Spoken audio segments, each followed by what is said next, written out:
चलो, तो आज हम लोग पी ब्लॉक में पढ़ने जा रहे हैं डाई नाइट्रोजन की फिजिकल प्रॉपर्टीज के बारे में। डाई नाइट्रोजन क्या है बच्चे लोग? गैसेस है। और गैसेस के लिए क्या है, इसका हम लोग को चेक करना है कि इसका कलर क्या है, ऑर्डर क्या है। तो पहली बात याद रखिएगा, it is colourless, it is colourless, comma tasteless, non toxic gas. पहली बात तो ये इसके बारे में बोल देंगे। दूसरी बात, नाइट्रोजन के दो फेमस आइसोटॉप है, याद रखिएगा। आइसोटॉप ऑफ जो नाइट्रोजन होते हैं वो एक 14 वाले होते हैं, सबको मालूम है क्योंकि 7 14 तो हर कोई सुना है। एक 15 वाले भी होते हैं। दो इसके आइसोटॉप्स पाए जाते हैं मार्केट में, ये दोनों स्टेबल भी हैं। थर्ड देखिए इसके बारे में, कोवेलेंट बॉन्ड बना के रखा है, इसलिए पानी में बहुत कम ये सॉल्युबल है, यानी लिख सकते हो slightly soluble in H2O, slightly soluble in H2O।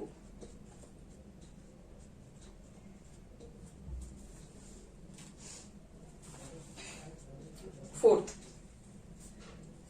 आपको बता दें कि जो N2 है, N2 का रिएक्शन आपको बहुत कम पढ़ने के लिए मिलता है। तो कहने का मतलब है कि N2 जो रहता है वो नॉन रिएक्टिव क्यों है? N2 को हम लोग इनर्ट भी बोलते हैं। N2 बहुत कम रिएक्शंस करता है, तो ऐसा क्यों है? N2 लेस रिएक्टिव है या अनरिएक्टिव है? रीजन क्या होता है इसके पीछे? तो N2 के बारे में तो तुम लोग 10th क्लास में भी सुने होंगे, लेस कुरकुरे वाला पैकेट में भी N2 गैसेस भरी जाती थी। तो वहां पर क्या रीजन दिया गया था, वही रीजन हमको यहाँ भी लिखना है। वहां पे तो सिर्फ हम लोग इतना ही पढ़े थे कि लेस रिएक्टिव है, इसलिए हम लोग इसको भर सकते हैं, रिएक्ट नहीं करते। यहां पर देखो क्यों लेस रिएक्टिव है, तो फिर क्यों है ये? तो हमें तो पता है ना कि N के क्या है, N जो बॉन्डिंग बना के रखा है N2 गैसेस में, क्या है, 2 N के बीच में ट्रिपल बॉन्ड है। ये क्वेश्चन सीबीसी में आया हुआ भी है, लेस रिएक्टिव क्यों होता है। तो एक तो ट्रिपल बॉन्ड है। अब किसी के साथ अगर बॉन्ड बनाना है, रिएक्शंस करना है इसको है, तो पहले तो अपने बॉन्ड को तोड़ना पड़ेगा, और बॉन्ड को तोड़ने में कोई मामूली एनर्जी तो नहीं लगेगा। ट्रिपल बॉन्ड इसके पास है तो कुछ ज्यादा एनर्जी लगेगा इस बॉन्ड को तोड़ने में, तो इसलिए ये जल्दी किसी से रिएक्ट नहीं करेगा, क्योंकि इसको तोड़ने में ही बहुत ज्यादा एनर्जी लगाना पड़ेगा। उतना एनर्जी हमारे पास एटमॉस्फेयर से तो नहीं मिल पाएगा। तो लिखो, due to multiple bond formation,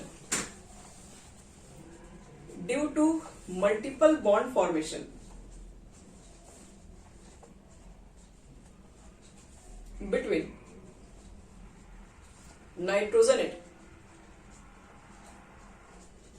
between nitrogen atom, comma, high energy is required to break the bond. High energy is required to break the bond, and therefore N2 is non-reactive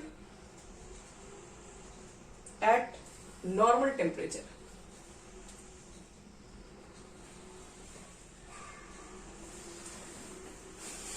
ये है इसका reason हम लोग दे सकते हैं। N2 reactive क्यों नहीं है? तो रीजन है ट्रिपल बॉन्ड फॉर्मेशन है, और इस बॉन्ड को तोड़ने के लिए ज्यादा एनर्जी चाहिए, इसलिए नॉन रिएक्टिव होती है एट रूम टेम्परेचर। चलो, ये हो गया फिजिकल प्रॉपर्टीज। फिजिकल प्रॉपर्टीज कुछ खास भी नहीं है, इतना ही था इसमें। चलो, अब पढ़ते हैं हम लोग इसके केमिकल प्रॉपर्टीज के बारे में। देखो, chemical properties,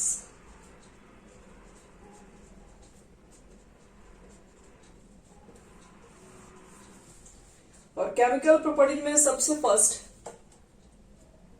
reaction with metal.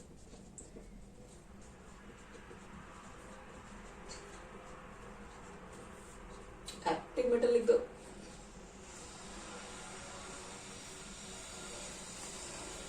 तो देखिए, अच्छे वाले मेटल के साथ इसको रिएक्शन कराने जा रहे हैं। लिथियम के साथ करा दो, और किसके साथ कराओगे? मैग्नीशियम के साथ भी करा सकते हो, कैल्शियम के साथ भी करा सकते हो, एल्यूमिनियम के साथ भी करा सकते हो, तो पहले तो याद रखना, आप मेटल से रिएक्शन करा रहे हैं, किसका? नाइट्रोजन का। और ये जल्दी रिएक्शन होता भी नहीं है। इस रिएक्शन को करने के लिए आपको हाई टेम्परेचर की जरूरत पड़ेगी। नाइट्रोजन तो ऐसे बताएं कि रिएक्शन बहुत कम करता है, तो नॉर्मल टेम्परेचर पे तो बहुत दूर की बात है रिएक्शन करेगा। इसके रिएक्शन को कराने के लिए आपको टेम्परेचर बहुत मेंशन करना पड़ता है। टेम्परेचर लिख दो, हाई क्या लिखोगे? टेम्परेचर लिख दीजिए बस, शॉर्टकट। तो कंपाउंड क्या बनेगा? तो इतना तो हम लोग गेसिंग ही कर सकते हैं, नाइट्रोजन की वैलेंसी क्या है और लिथियम की वैलेंसी क्या है। तो लिथियम की वैलेंसी होती है बच्चे लोग 1, नाइट्रोजन की वैलेंसी होती है 3, क्रॉस मल्टीप्लीकेशन कर लो, Li3n। मैग्नीशियम की वैलेंसी होती है 2, नाइट्रोजन की वैलेंसी होती है 3, क्रॉस मल्टीप्लीकेशन कर लो, यहां बना दो Mg3n2। कैल्शियम की भी 2 वैलेंसी होती है, तो ये सेम चीज ही बनेगा, सॉरी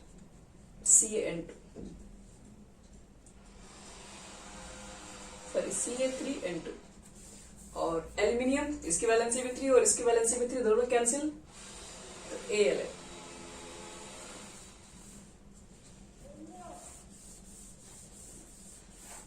तो चेक कर लो इसमें बैलेंस भी है कि नहीं, कि इन लोग सब लगा तो दिए, 3 यहां पर है, 3 यहां पर है, जो भी चाहोगे तो सिंपल भी बना सकते हो बैलेंस। यहाँ अगर 2 लगा दें तो 2 नाइट्रोजन हो गया, सॉरी 2 नाइट्रोजन जो पहले से बैलेंस है, यहाँ पर 6 लिथियम हो गया। यहाँ पर N2 पहले से सही है, Mg3 चाहिए, 3 लगा दीजिए। N2 पहले से सही है, यहाँ पर 3 चाहिए, यहाँ पर N2 सही है, यहाँ पर 2 लगा दो, तो इधर भी N2 हो गया, और तो यहाँ पर 2 एल्यूमिनियम लगा दीजिए। तो रिएक्शन विथ एक्टिव मेटल्स के साथ कराओगे नाइट्रोजन का रिएक्शन, तो क्या बनेगा? नाइट्राइड। क्या नाम है इसका? है तो इसको एल्यूमिनियम नाइट्राइड बोलते हैं। Aluminium nitride, calcium nitride, magnesium nitride, lithium nitride. चलो फर्स्ट हमारा हो गया, मेटल के साथ रिएक्शन करने पे नाइट्राइड फॉर्म करेगा। मिटाते हैं इसको। सेकेंड हमारा रिएक्शन है reaction with non metals.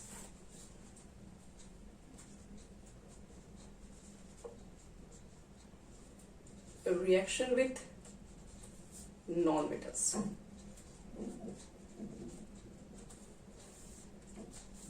Non metals में हाइड्रोजन से रिएक्शन कराने जाएंगे, इसको ऑक्सीजन से रिएक्शन कराएंगे। आओ देखते हैं क्या होता है। N2 का रिएक्शन करा दीजिए हाइड्रोजन के साथ, तो ये तो दुनिया का हर बच्चा जानता है क्या बनने वाला है, ये तो बहुत फेमस रिएक्शन है, अमोनिया बनेगा। अमोनिया के फॉर्मेशन के बारे में थोड़ा डिटेल बात करेंगे, इसलिए यहाँ पर अभी कम बात करें, लेकिन आज ही पढ़ाएंगे हम अमोनिया के फॉर्मेशन कैसे होती है, और वो क्वेश्चंस एग्जाम में आएगा। अभी जो एग्जाम होने वाला है जस्ट फरवरी में बिहार बोर्ड में, उसमें ही क्वेश्चन आएगा अभी। तो ये हो गया तुम्हारे पास अमोनिया गैस का फॉर्मेशन। N2 गैस को क्या करते हैं? H2 गैस के साथ कंबाइन करते हैं, तब जाके हमारा फॉर्मेशन होता है अमोनिया का। इसमें कैटलिस्ट भी यूज करते हैं, आयरन के ऑक्साइड होते हैं, और मोलिब्डेनम भी होते हैं।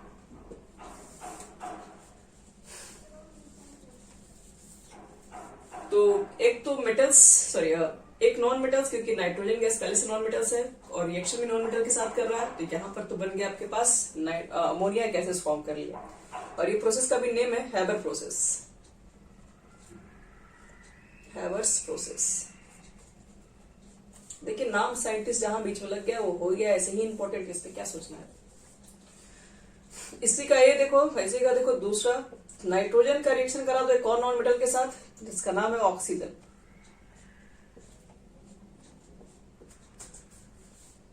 क्या बनता है? नाइट्रिक ऑक्साइड, नहीं गैस है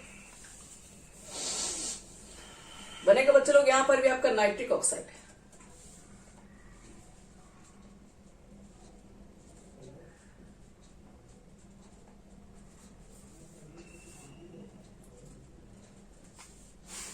तो ये देख रहे हो कि दोनों आपके पास नॉन मेटल्स है, और नॉन मेटल के साथ ही रिएक्शन कर गया, तो दोनों ही गैसेस फॉर्म किया, एक अमोनिया गैसेस फॉर्म किया और एक आपके पास नाइट्रिक ऑक्साइड है।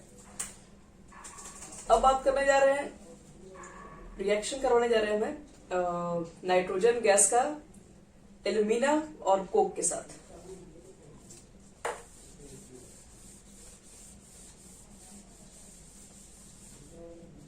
थर्ड हमारा रिएक्शन है, लिखना रिएक्शन विथ एल्यूमिना। एल्यूमिना का फॉर्मूला याद है किसी को?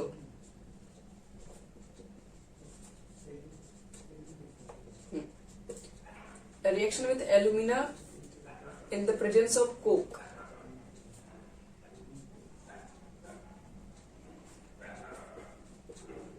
कोक लेके आओ, चूना भट्टी में रिएक्शन कराओ एल्यूमिना के साथ, किसका? नाइट्रोजन गैस को। तो Al2O3 ले लो। इसमें तुमको क्या करना है, कोक भी रखना है ताकि टेम्परेचर बना रहे, ताकि रिएक्शन जल्दी हो, और N2 गैस को भी रखना है। टेम्परेचर भी देखो बहुत ज्यादा ही है, 1273 केल्विन के आसपास रखा है। देखो क्या बनेगा, एल्यूमिनियम है, नाइट्रोजन है, तो एल्यूमिनियम नाइट्रोजन से रिएक्शन करके एल्यूमिनियम नाइट्राइड बनाता है। बाकी जो तुम्हारे पास यहाँ फॉर्म होता है वो कार्बन मोनोऑक्साइड गैसेस बाहर निकलती है। यहाँ पर 3 यहाँ पर है, 3 यहाँ पर है, तो ये चीजें बाहर निकल गई। और यहाँ पर 2 एल्यूमिनियम है, 2 नाइट्रोजन है, तो बैलेंस हो गया पहले से ही। तो एल्यूमिनियम नाइट्राइड बनेगा और आपके पास कार्बन मोनोऑक्साइड गैसेस फॉर्म कर लेंगे यहाँ पे। और एक लास्ट रिएक्शन है, चौथा, बस इतना ही रिएक्शन है, इस पर रिएक्शन ज्यादा नहीं है, टेंशन की जरूरत नहीं। Reaction with calcium carbide. Reaction with calcium carbide.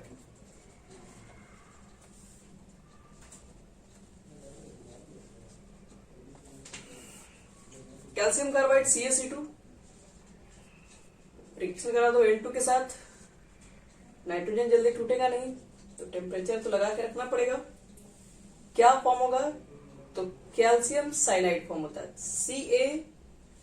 Ca पहले से ही आपके पास है, और Cl की वैलेंसी कितनी हो जाएगी, तो C यहां पर रखो।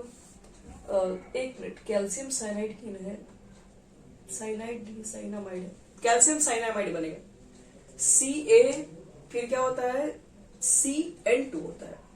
ये साइनाइड नहीं बच्चे लोग, ये साइनामाइड है, ध्यान रखिएगा, इसको लिख दे रहे हैं।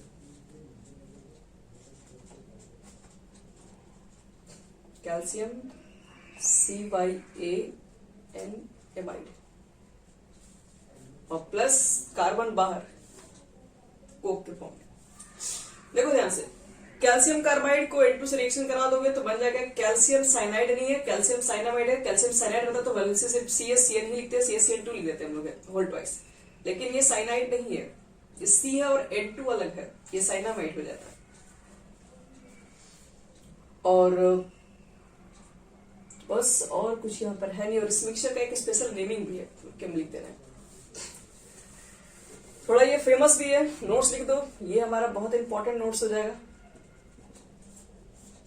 ये फिर से नोट्स का दाम हो गया आपका 1 लाख में नोट्स बिक जाएगा आपका, इतना इंपॉर्टेंट नोट्स है ये।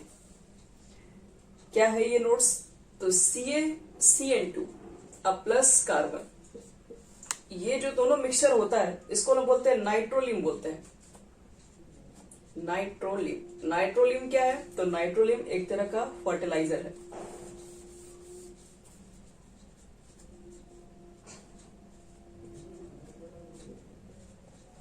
फेमस है ये फर्टिलाइजर, इसलिए इसको हम लोग अलग से करके याद रखेंगे।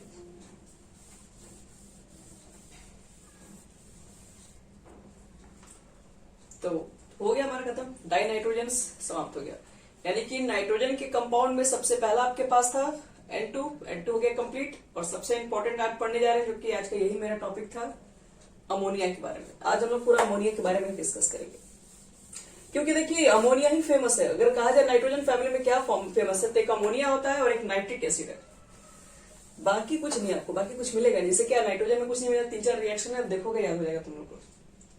जो भी मेहनत करना पड़ेगा अमोनिया में और नाइट्रिक एसिड में, क्योंकि वहां बहुत सारे रिएक्शंस होते हैं और बहुत इंपॉर्टेंट रिएक्शंस होते हैं सर।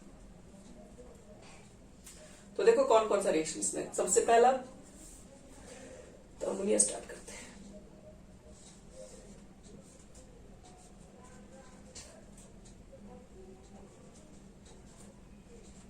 अमोनिया,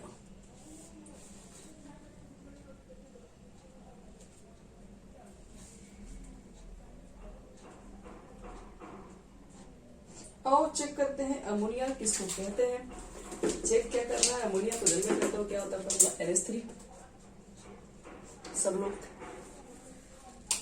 अमोनिया के बारे में बोलते हैं कि ammonia is present in small quantities in air, और साथ में सॉइल वगैरह में भी पाया जाता है ये।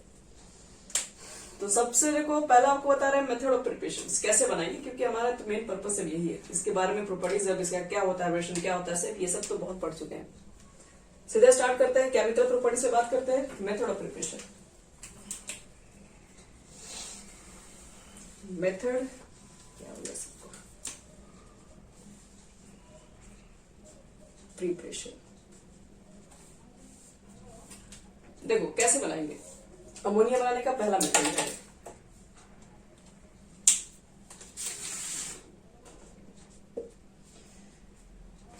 फर्स्ट हमारा मेथड है by heating of ammonium salt.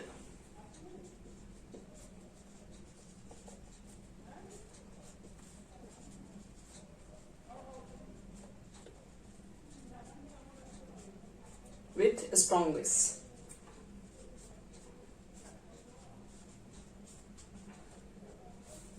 चलो अमोनियम के सॉल्ट लो और उसको स्ट्रॉन्ग बेस के साथ क्या कर देना है, हीट कर देना है बस।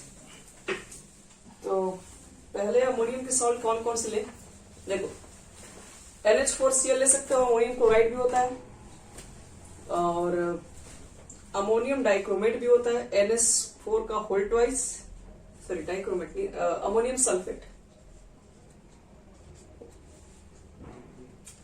और स्ट्रॉन्ग बेस लेना है तो NaOH ले लो, KOH ले लो, मान लो KOH ले लिए, इसमें मान लो NaOH ले लिए, हिट कीजिए दोनों। एक आइडिया खुद से लगाइए कि आप बनाना क्या है, पहले उसी के अकॉर्डिंग पहले तो काम करेंगे लोग। तो एक आइडिया से आपको बनाना है अमोनिया, तो अमोनिया पहले बना लो, इसमें भी अमोनिया बनेगा और इसमें भी बनेगा। नाइट्रोजन का पार्ट देखिए आपका खत्म हो गया, नाइट्रोजन के पार्ट से अमोनिया बनाना है, ये बन गया। अब जो भी बचा उसके अनुसार आपको सॉल्ट बनेगा, कुछ वाटर बनेगा। तो अब देखो सॉल्ट एंड वाटर में क्या क्या फॉर्म होगा। के तुम्हारे पास है, यहाँ पे Cl है, तो एक तो KCl बनेगा और बाकी जो बच गया सब वाटर मॉलिक्यूल में ऐड कर दो, कुछ नया दिख नहीं रहा है। यहाँ पर क्या सॉल्ट, एक सोडियम है, एक सल्फेट है, एक सोडियम सल्फेट बन जाएगा, फिर H और OH दिख रहा है, इसमें भी फिर वाटर मॉलिक्यूल्स बन जाता है। तो इसका मतलब है कि आप अमोनियम के सॉल्ट्स को लेके हीट कर देंगे, किसके साथ, विद स्ट्रॉन्ग बेस, तो क्या फॉर्म हो जाएगा, तो फॉर्म हमारे पास हो जाता है अमोनिया सॉल्ट वाटर। रही बात बैलेंस करने की, तो बैलेंस भी कर लेते हम लोग। नाइट्रोजन नाइट्रोजन, हाइड्रोजन 4, 3 2 5, 4 1 5, क्लोरीन भी 1 है, पोटेशियम, ठीक है, पहला वाला बैलेंस है सब। सेकंड में चेक कर लो, यहाँ पर N तो दिख रहा है, पहले तो यहाँ पे N2 है, 2 से मल्टीप्लाई कर दो। हाइड्रोजन चेक कर लो, 4 8 हो गया और 8 9 हो गया, तो 3 6 यहाँ पर दिख रहा है, 6, अगर 6 4 10, इधर कुछ ज्यादा ही दिख रहा है क्या, सर हाइड्रोजन दिख रहा है हम लोग, कितना रखना, 9 रखना है, और इधर हो गया 6, तो यहाँ पर किससे मल्टीप्लाई किया जाए, वाटर के अंदर। एक काम करते हैं, रुक जाइए, पहले तो बैलेंस। सल्फेट आपके पास एक मॉलिक्यूल है, तो SO4 को यहाँ लगाने से फायदा, गलती है क्या फॉर्मूला, Na2S4 होता है ना, Na2S4, तो यहाँ पे 2 लिख दो, फिर बैलेंस हो जाएगा अपने आप। तो वो तो क्या, 4 2 8 2 10, 5 लगा दो, 5 में 6 और 6 4 10। चलो बच्चे लोग, हो गया ये, नोट कर लो इसको। तो by heating ammonium salt with strong base क्या बनेगा आपके पास, अमोनिया गैसेस बाहर, अमोनिया गैसेस बन गया, और अमोनिया गैस के साथ क्या चाहिए, सॉल्ट बनेगा, वाटर बनेगा। ये था हमारा पहला मेथड, अमोनियम सॉल्ट को स्ट्रॉन्ग बेस से रिएक्शन करा देंगे। क्या बेस थोड़ा कमजोर रहेगा तो काम चल सकता है, थोड़ा बहुत कमजोर रहेगा तो देखिए काम चल सकता है, बहुत ज्यादा कमजोर रहेगा तो काम नहीं हो पाएगा।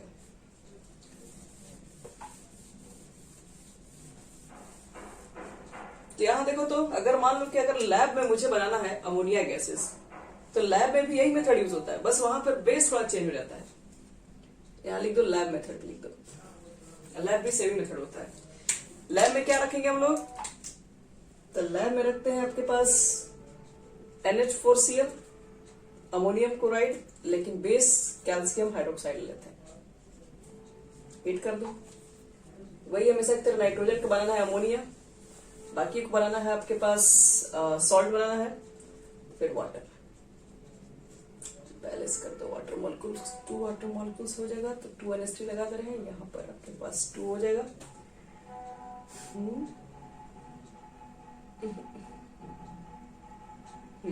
ठीक है। और एक और मेथड है, ये तो पहला मेथड था, अमोनियम के सॉल्ट को स्ट्रॉन्ग बेस से रिएक्शन कराने का, बन जाता है अमोनियम। सेकेंड मेथड लिखो, सेकेंड मेथड है बाय द एक्शन ऑफ या by the hydrolysis of metal nitride,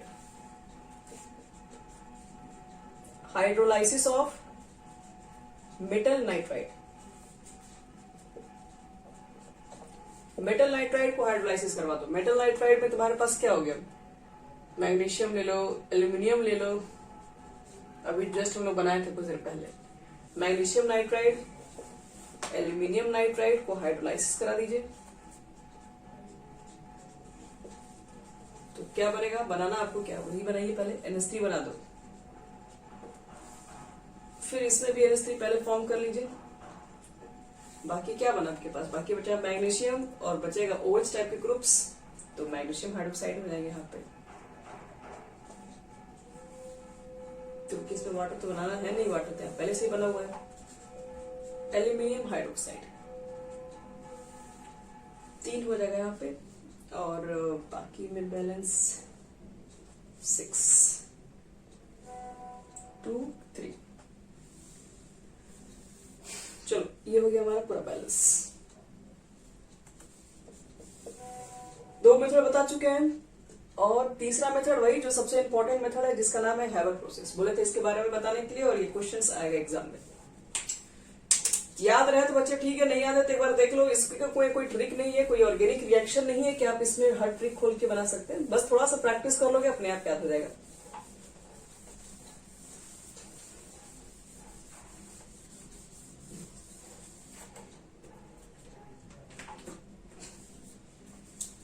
चलो नेक्स्ट रिएक्शन। नेक्स्ट हमारे पास रिएक्शन, अच्छा एक नोट्स याद रखिएगा, एक नोट्स भी आपको फिर से, ये इंपॉर्टेंट नोट्स हो गया, आपको में मिलता है ये सब नोट्स। एक नोट्स ये है, जैसे मान लो कि आपके पास अमोनिया गैसेस है। अमोनिया गैसेस में ना थोड़ा पाए जाने की संभावना क्या होती है, मॉइस्चर।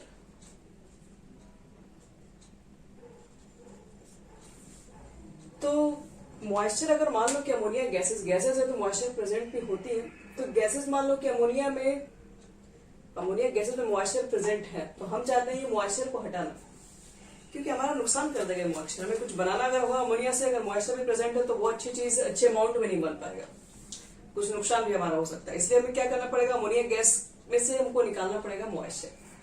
तो फिर क्या करेंगे, उसके लिए क्या एक्सपेरिमेंट कर सकते हैं, तो लिख लीजिए इसके बारे में एक लाइन पहले।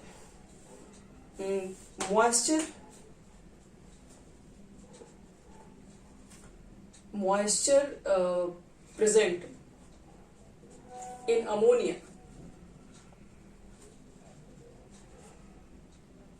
may be removed, maybe can be removed, maybe by passing it through a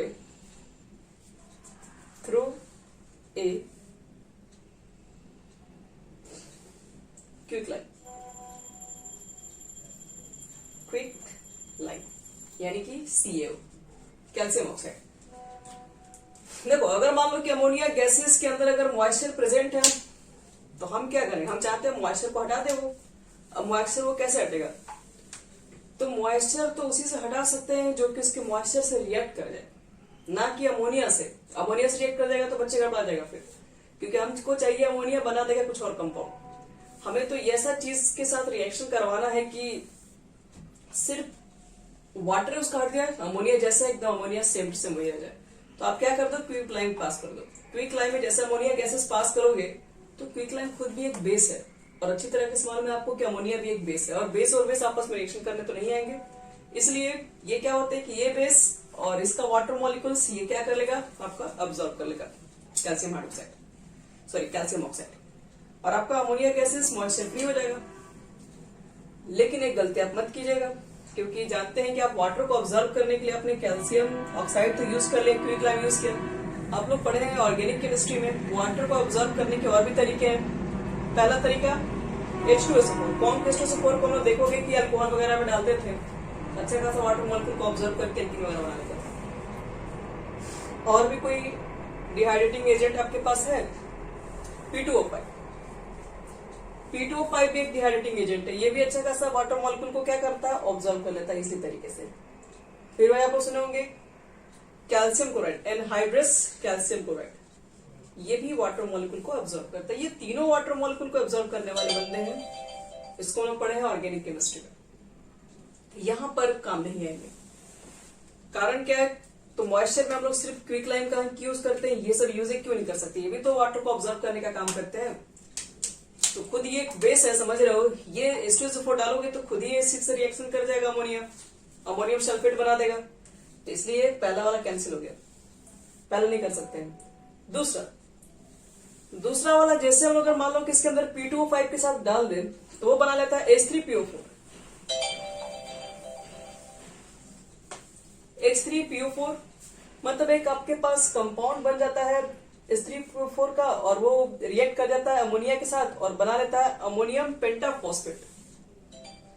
फिर वो रिएक्शन करता है अमोनियम पेंटाफॉस्फेट, जो कि क्या बोले थे, जो कि आपके पास अमोनिया का नेचर खत्म कर देगा। हम लिख भी दे रहे हैं क्या सा बनता है कंपाउंड, अमोनियम फॉस्फेट बना लेता है। और जैसे एनहाइड्रस CaCl2 डाल दोगे और उस डालने के बाद आपके पास एक कॉम्प्लेक्स कंपाउंड बनता है जिसका नेम तो नहीं दिया है, CaCl2 8NH3, एक कॉम्प्लेक्स कंपाउंड फॉर्म कर लेता है। तो अमोनिया में तो सब देख रहे हो, ये सब डालने से क्या होगा, इसमें तो वाटर मॉलिक्यूल कोई ऑब्जर्व नहीं कर रहा, डायरेक्ट अमोनिया से ही रिएक्ट कर जा रहा है। तो इसलिए ये सब डिहाइड्रेटिंग एजेंट हैं, ऑर्गेनिक में ठीक ठाक चल रहे थे, यहाँ पर इन लोग का काम नहीं है। यहाँ पर इसके लिए हम सिर्फ क्विकलाइम यूज करेंगे। क्वेश्चन पूछेगा कि क्यों क्विकलाइम यूज करते हैं, रिएक्शन नहीं करता क्योंकि दोनों एक बेस है। क्यों यूज ये सब नहीं कर सकते हैं, क्योंकि रिएक्ट करके कंपाउंड फॉर्म कर लेते हैं। चलो, इसके बाद हम लोग आगे पढ़ने जा रहे हैं मैन्युफैक्चर ऑफ अमोनिया। अब टाइम आ गया अमोनिया के मैन्युफैक्चर करने का, मतलब कहा जाए तो एक तरीके से कॉमर्शियल मेथड है। कॉमर्शियल मेथड मतलब वही फैक्ट्री वगैरह लगाने वाला मेथड है। अमोनिया गैसेस का को फैक्ट्री लगाना होगा तुम लोगों को, तो कैसे लगाओगे, आओ उसी के ऊपर चर्चा करना है ऑन कॉमर्शियल मेथड। क्या ऑन कॉमर्शियल स्केल लिख दो। कॉमर्शियल स्केल मतलब बहुत हाई अमाउंट में मुझे तैयार करना अमोनिया। तो जब ये सब चीजें जब हाई अमाउंट पे तैयार करना रहता है तो हमको बहुत सारा चीज सबसे पहले दिखाई पड़ता है पैसा। पैसा कम से कम लगना चाहिए और जल्दी से कहीं से अवेलेबल हो जाए। कम बजट खोजते हैं, कम बजट में अच्छा खासा हमारा काम हो जाए। तो देखो, इसके लिए पहले तो याद रखना है कॉमर्शियल स्केल पे हम लोग जो अमोनिया फॉर्म करते हैं वो हैबर प्रोसेस के द्वारा किया जाता है।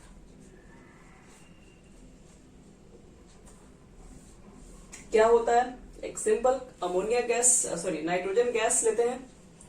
तो नाइट्रोजन गैसेस मिल जाएगी, हम लोग पढ़े थे नाइट्रोजन गैसेस कहां से हमें मिल जाएगा, कॉमर्शियल। एयर मिल जाएगी, उसको क्या कर देंगे, एयर पकड़ के लाएंगे, मतलब एयर भर के लाएंगे, उसको कंप्रेस कर देंगे 78 के आसपास तो निकल ही जाएगा। फिर तो N2 गैसेस ले लेंगे, फिर 3H2 गैसेस ले लेंगे और बना देंगे हम लोग अमोनिया। आपको पूरा प्रोसेस बताएंगे कैसे होता है। अमोनिया गैस बन गया हमारा, इतना आसानी से नहीं बन गया, इतना आसान से दिख रहा है। तो इसके बाद फिर अगला स्टेप क्या करेंगे इसमें लोग, ये रिवर्सिबल है, ये इधर भी जाता है इधर भी जाता है, और इसके यहाँ पर आपके पास हीट रिलीज भी होती है इसके बनने में 92.4 किलोजूल मोल इनवर्स। इतना का यहाँ पर आपके पास हीट रिलीज भी होगा, अमोनिया गैसेस फॉर्म होगी। तो सबसे पहली बात, इस रिएक्शन को देख के बहुत कुछ कहा जा सकता है। ये रिएक्शन N2H2 कंबाइन हुआ, बन गया आपके पास अमोनिया। अमोनिया जब ये बना तो बनने के बाद आपके पास हीट रिलीज होती है। एक मिनट के लिए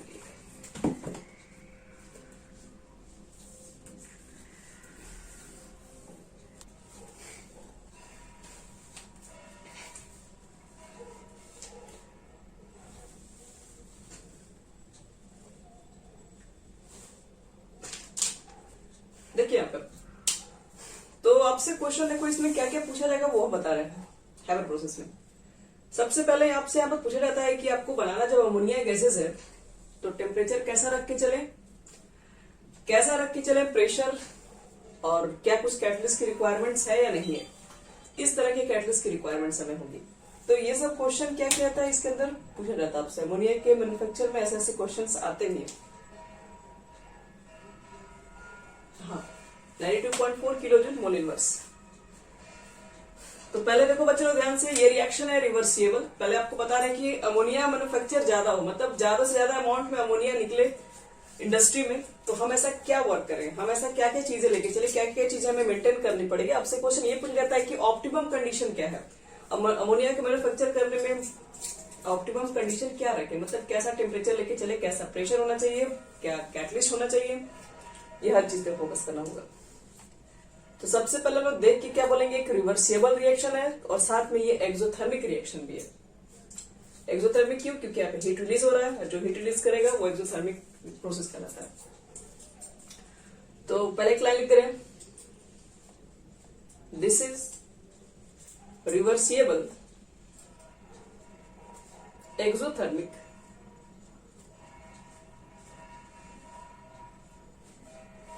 ठीक है reaction, then apply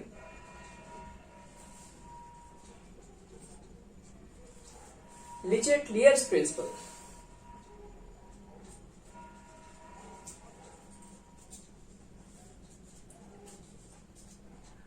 Lichet-Lyer's principle क्यों अप्लाई करते हैं, ताकि the favourable condition for manufacture of ammonia are,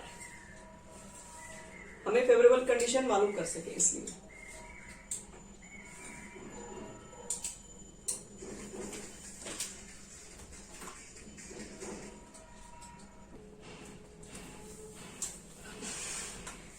यहाँ देखो, तो हम लोग अप्लाई कर रहे हैं लिचेट-लियर्स प्रिंसिपल ताकि हमें फेवरेबल कंडीशन मिल सके, हम अच्छे से अच्छे अमाउंट में अमोनिया गैस का मैन्युफैक्चर कर सके। तो हमारे लिए फेवरेबल कंडीशन क्या रहेगा, टेम्परेचर कैसा रह के चले। तो रिएक्शन चेक कर लो, रिएक्शन तुम्हारा एक्सोथर्मिक रिएक्शन है। एक्सोथर्मिक रिएक्शन मतलब इस रिएक्शन में ऑलरेडी हीट रिलीज हो रही है, मतलब टेम्परेचर ऑलरेडी यहाँ बढ़ रहा है। हीट रिलीज का मतलब क्या, हीट अगर बार बार रिलीज होगा तो वहां का एटमॉस्फेयर क्या होगा, पहले से बहुत ही ज्यादा हीट हो जाएगा। तो वहां पर आपको क्या करना पड़ेगा, टेम्परेचर को लो रख के काम करवाना पड़ेगा। मतलब लो टेम्परेचर क्या होगा, विल फेवर द, मतलब फेवरेबल कंडीशन होगा फॉर प्रिपरेशन ऑफ अमोनिया या मैन्युफैक्चर ऑफ अमोनिया। तो याद रखिएगा, सबसे पहला फेवरेबल कंडीशन है लो टेम्परेचर पे आप काम कीजिए। अगर आप चाहते हैं अच्छा खासा अमाउंट ऑफ अमोनिया निकले, टेम्परेचर कम कीजिए, क्योंकि वहां पे टेम्परेचर ऑलरेडी रिलीज हो रहा है, तो वहां पे टेम्परेचर रिलीज मतलब हीट रिलीज हो रहा है, तो वहां का एटमॉस्फेयर ऑलरेडी वहां का टेम्परेचर बढ़ रहा है। तो आपको रिएक्शन करवाने के लिए लो टेम्परेचर पे काम करना होगा। तो लो टेम्परेचर इस फेवरेबल कंडीशन हमारा होगा। तो लिखेंगे क्यों लो टेम्परेचर रखेंगे, तो since the forward reaction is exothermic, forward मतलब इससे जो इधर कन्वर्ट हो रहा है, the forward reaction is exothermic. तो low temperature will favor the formation of ammonia.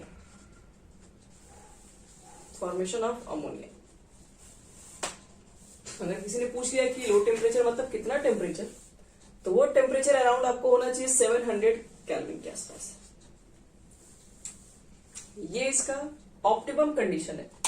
याद रखना, ऑप्टिमम का मतलब है कि एक अच्छा कंडीशन जो कि अच्छा मैन्युफैक्चर कर सकता है अमोनिया को।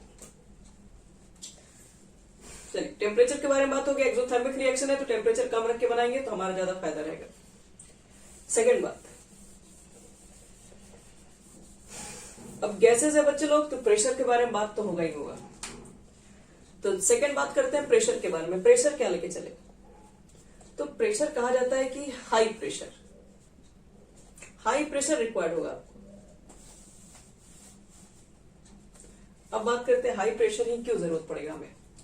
तो देखिए, रिएक्टेंट मॉलिक्यूल आपके पास कितना है, 1 मॉलिक्यूल N2 है, 3 मॉलिक्यूल आपके पास क्या है, 3 मॉलिक्यूल H2 है। यानी टोटल कहा जाए तो 4 मॉलिक्यूल आपके पास टोटल रिएक्टेंट है, और जो प्रोडक्ट आपके पास क्या है वो कम है, सिर्फ 2 ही मॉलिक्यूल्स है।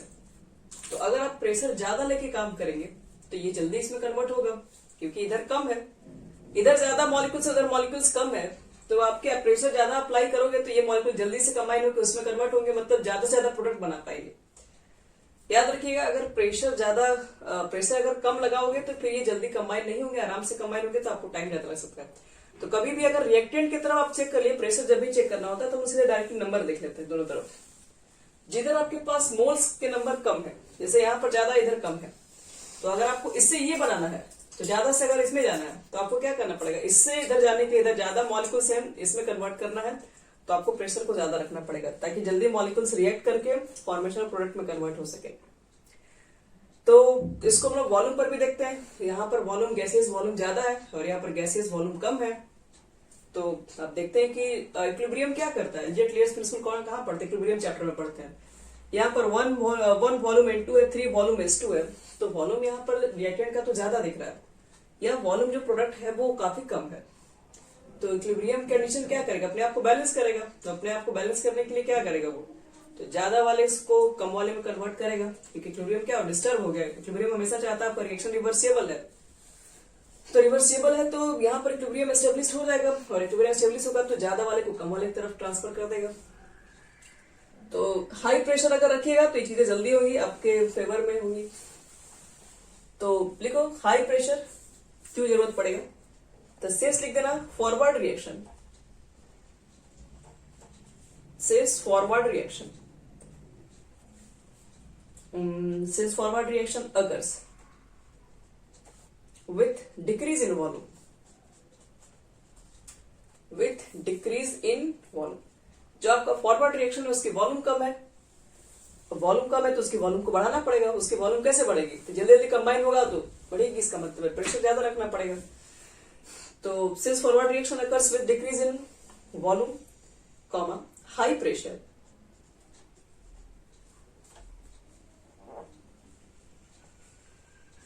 हाई प्रेशर will favor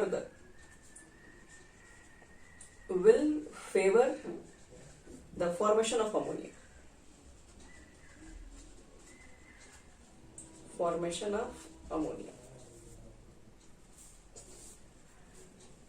तो हाई प्रेशर चाहिए अमोनिया को मैन्युफैक्चर करने के लिए कॉमर्शियल स्केल पे, टेम्परेचर चाहिए लो, एक्सोथर्मिक रिएक्शन है।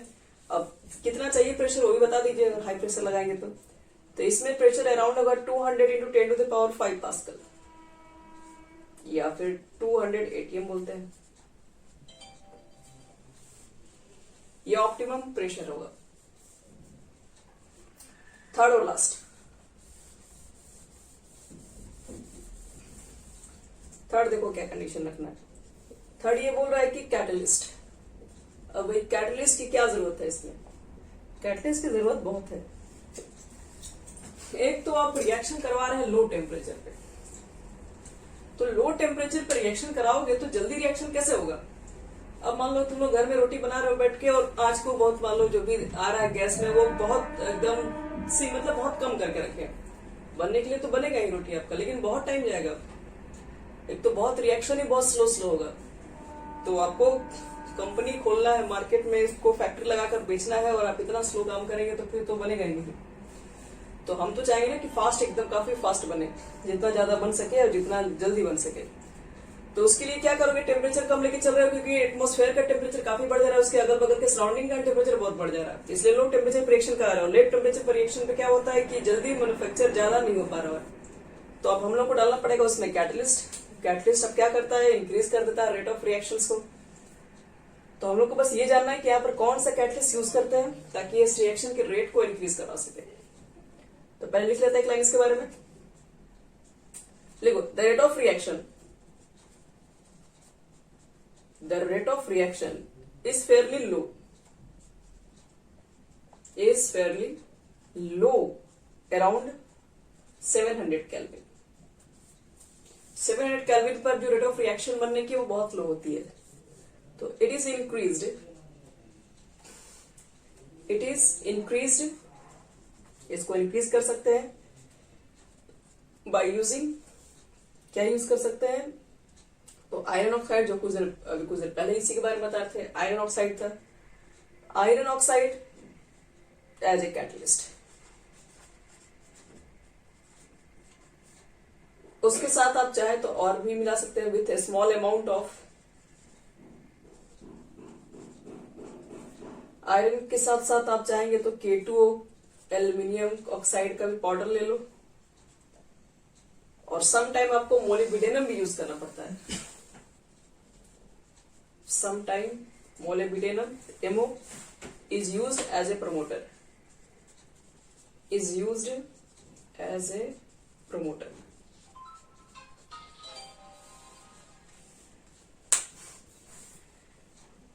इस रिएक्शन काफी स्लो है, लो टेम्परेचर पे, इसलिए हमको क्या करना पड़ता है, कैटलिस्ट यूज करते हैं आयरन ऑक्साइड और स्मॉल अमाउंट ऑफ पोटेशियम और एल्यूमिनियम का ऑक्साइड भी डाल सकते हैं।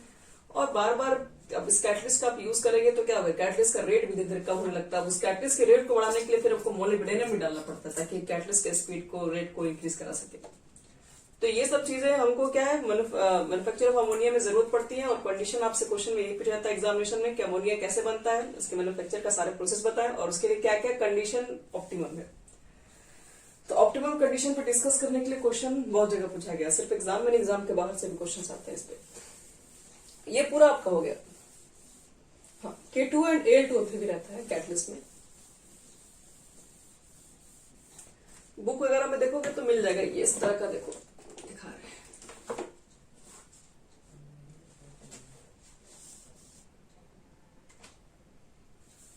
फिगर तो तुम लोग बना नहीं सकते हो, फिगर अगर बना लोगे तो खैर ठीक ही रहता है।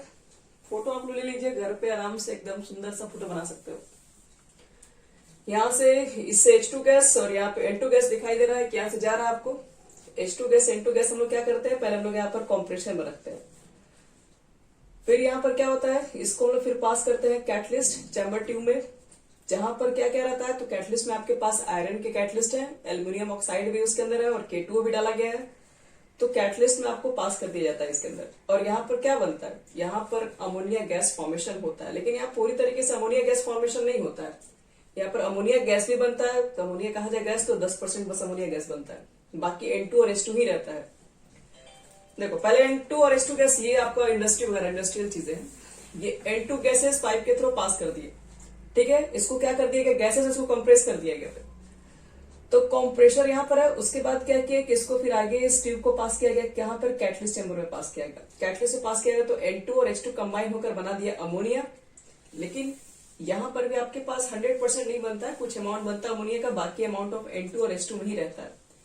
तो फिर हम लोग क्या करते हैं, यहाँ इसके अंदर यहाँ पर जाने के बाद आपके पास ये जो अमोनिया गैसेस होती है, कुछ लिखा तो इसमें नहीं है, इस चैम्बर में जाने के बाद यहाँ पर अमोनिया गैस क्या होती है ना कि सर डिजोल्व हो जाती है पूरी तरीके से इसमें।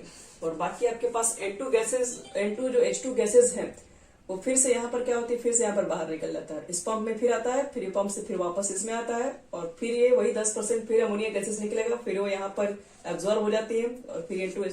तो यही चीजें कंटिन्यू करते करते करते 10% बनते बनते अमोनिया गैसेस पूरा बन जाता है। इसमें लिक्विड अमोनिया बनता है। यही बच्चे कुछ प्रोसेस है, हैवर प्रोसेस, इसको देख सकते हो, तुम लोग पढ़ोगे बुक वगैरह में या फिर यूट्यूब पर सर्च करोगे इंडस्ट्रियल कैसे बनता है, वो दिखा भी देगा वहां पे।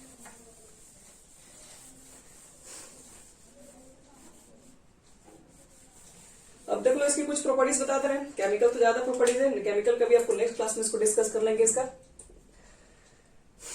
तो लिखो physical properties of ammonia. Physical properties of ammonia.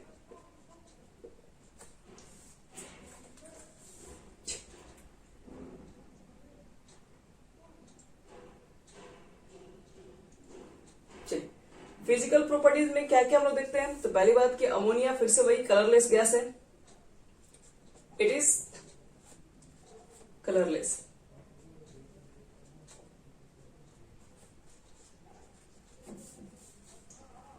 It is colourless gas. और इसमें थोड़ी बहुत पंजेंट टाइप का स्मेल आता है, अमोनिकल स्मेल आता है, मतलब ये थोड़ा तीखा टाइप का मतलब लगेगा, खाने में नहीं, वो थोड़ा फीलिंग आता है, मतलब आंख में आपको चुभने लगेगा उस तरह का। It is a colourless gas and characteristics pungent smell होता है।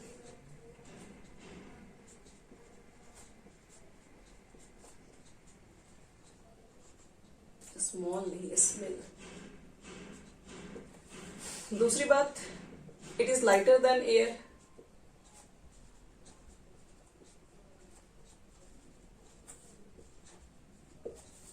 ये सब तो बकवास है, काम का बात कीजिए। अमोनिया गैसेस के बारे में हम लोग जानते हैं कि अमोनिया गैसेस जब इसको लिक्विफाइड कर देते हैं तो अमोनिया गैसेस को हम लोग वाटर के अंदर सोलुबल कर पाते हैं। NH3 के बारे में पीछे बात करते हैं। NH3 गैस जो होता है वो सोलुबल होता है, हाइड्रोजन बॉन्डिंग फॉर्म करता है। NH3 gas soluble in water due to formation of H bonding. ये सब चीजें वापस दिखाने का कोई मतलब नहीं है, ये सब पहले पढ़ चुके हैं। और ammonia gases can be easily liquefied by cooling under pressure.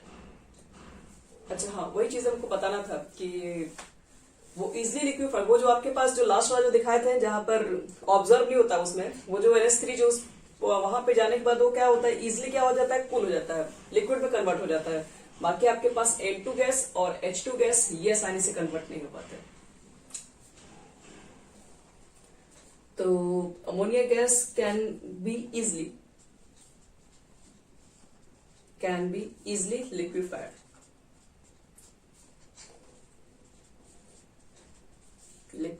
by cooling under pressure. Under pressure. बस और कुछ खास नहीं से बच्चे लोग हैं। स्ट्रक्चर वगैरह बारे में, हाइब्रिडेशन वगैरह बारे में, लोन पेयर, बॉन्ड एंगल्स, ये सब चीजें हम लोग डिस्कस कर चुके हैं। अब सीधे बात करेंगे इसके केमिकल प्रॉपर्टीज, लेकिन केमिकल प्रॉपर्टीज हम लोग बात करेंगे नेक्स्ट क्लास में। आज हम लोग इतना ही करेंगे इसके अंदर।